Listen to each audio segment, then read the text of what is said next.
Hi everyone, we're discussing the embryology of esophagus, and trust me, it's very basic and very simple.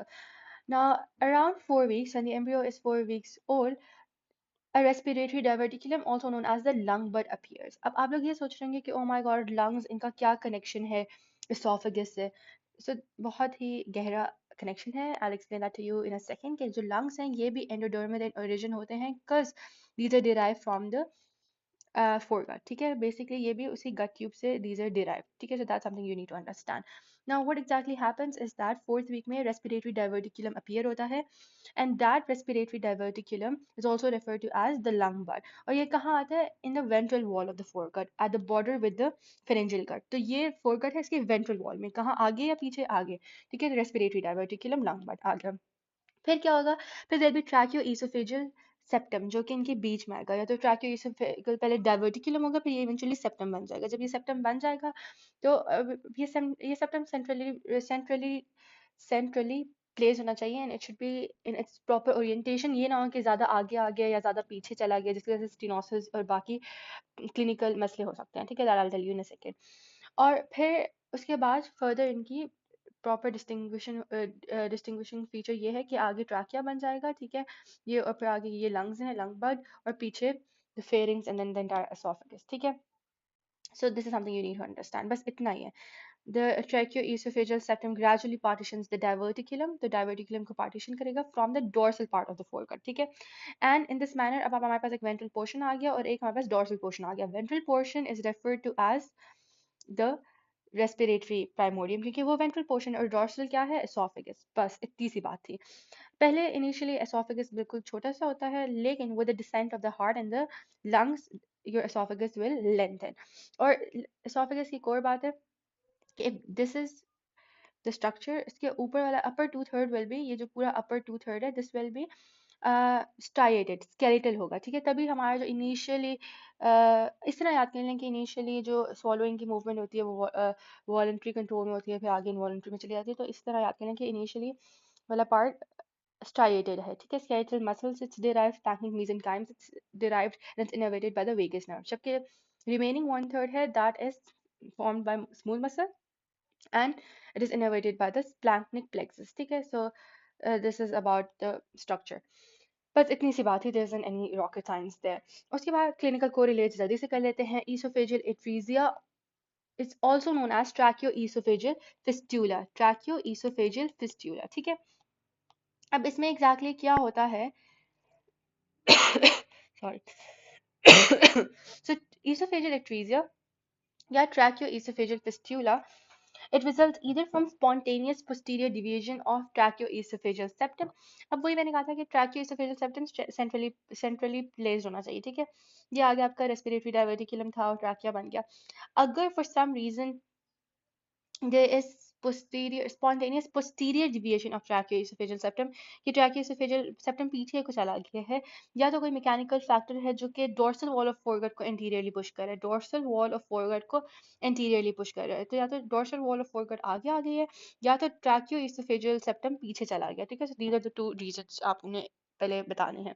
या तो tracheoesophageal septum जो कि बीच में होना चाहिए वो पीछे चला गया, या तो फोरगट आगे आ गया. अगर ट्रैकियोएसोफेजियल सेप्टम पीछे चले जाएगा, what do you think will happen? ये जो ईसोफेगस की जगह थी वो तो बहुत कम रह जाएगी ना, इतना छोटू सा एसोफेगस होगा. इधर it will be completely atretic और इट विल बी स्टेनोज्ड. स्टेनोज मतलब छोटा हो गया बहुत ज्यादा, या एट्रेटिक की कंप्लीटली फिनिश हो गया ना, it just disappeared of the it just wiped off the face of earth. तो इसका ये है कि this is esophageal atresia or tracheoesophageal fistula. It results from the posterior spontaneous posterior deviation of the tracheoesophageal septum, कि वो पीछे चला गया, या फिर some mechanical factor which is pushing the dorsal wall of the foregut anteriorly. अब इसमें इसकी मोस्ट कॉमन फॉर्म में क्या होता है कि इनिशियली दिल भी, इसकी मैं आपको बता देती हूँ परसेंटेजेस. ये वाला 90% कॉमन है, ये 4% है, ये भी 4% है, ये 1% है, और ये भी 1% है. अब फर्स्ट वाले में एग्जाम्पल में क्या होगा? दिल be a blind end part of esophagus, and then there'll be a distal part of esophagus which is sort of fused with the bifurcation of trachea. इसमें दोनों ही ब्लाइंड एंड्स है, इसमें दोनों ही फ्यूज हैं, they both are in communication with each other as well as with the trachea. इसमें जो है ना, these both are fused with the trachea but they're not in communication with each other, ठीक है। और इसमें ऊपर वाला जो है वो फ्यूज्ड है और नीचे वाला ब्लाइंड सैक है। तो ऊपर वाला ब्लाइंड सैक और नीचे वाला fused is the most common, ठीक है, ऊपर वाला ब्लाइंड सैक। और ये जो नीचे वाला ब्लाइंड सैक है that's not as common, it's only 1%। तो अगर आपसे पूछा जाए तो फिर proximal part of esophagus ends as a blind sac and the distal part is connected to the trachea by a narrow canal just above the bifurcation. So the proximal part it ends as a blind sac. The distal part hai, it is connected with the trachea just above the bifurcation with the help of a narrow canal. ये most common है। अब इनको क्या कहेंगे हम, TEF which is tracheo oesophageal fistula या तो oesophageal atresia. और ये क्यों होता है, because of the posterior deviation of the tracheo oesophageal septum या तो some mechanical factor that is pushing forward the dorsal wall of the foregut, उसको इंटीरियरली पुश कर रहा है, ठीक है। अब इस एट्रीजिया से होगा क्या, इसका as what are the repercussions of it, what are the consequences of it. इसकी वजह से दिल बी abnormal, मतलब it will prevent the normal passage of amniotic fluid into the intestinal tract. Normally amniotic fluid intestinal tract में जाता है फिर बाहर निकलता है तो उसकी continuous circulation होती रहती है, and this is also important for healthy lung development.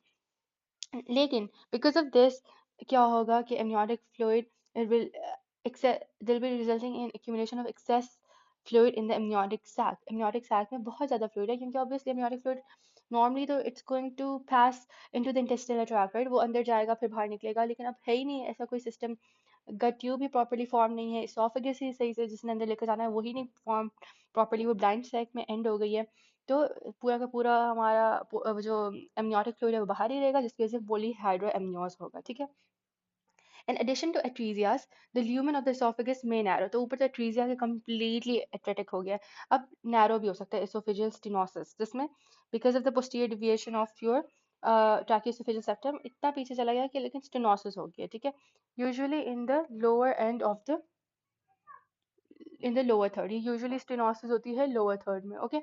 अब stenosis may be caused by incomplete recanalization, recanalization होती है esophagus की, तो incomplete recanalization की वजह से stenosis हो सकती है, या vascular abnormalities की वजह से हो सकती है, या तो accidents at compromise blood flow. तो ये तीन रीजन है जिसकी वजह से स्टीनोसिस होगी, ठीक है। पहले तो हमने एट्रीजिया पढ़ा था, स्टीनोसिस की क्या है, इनकम्प्लीट रिकैनालाइजेशन, वैस्कुलर एबनॉर्मलिटीज या तो accidents that compromise the blood flow. इसकी वजह से क्या हो जाएगा, कंप्लीट स्टीनोसिस हो जाएगी, एसोफेजियल स्टीनोसिस, ठीक है। उसके बाद ये लोअर थर्ड में ज्यादा कॉमन होता है, लोअर थर्ड में, नॉट इनिशियली। लोअर थर्ड में क्योंकि स्मूथ मसल से बना होता है ना, तो इसमें ज्यादा चांसेस होते हैं स्टीनोसिस होने के।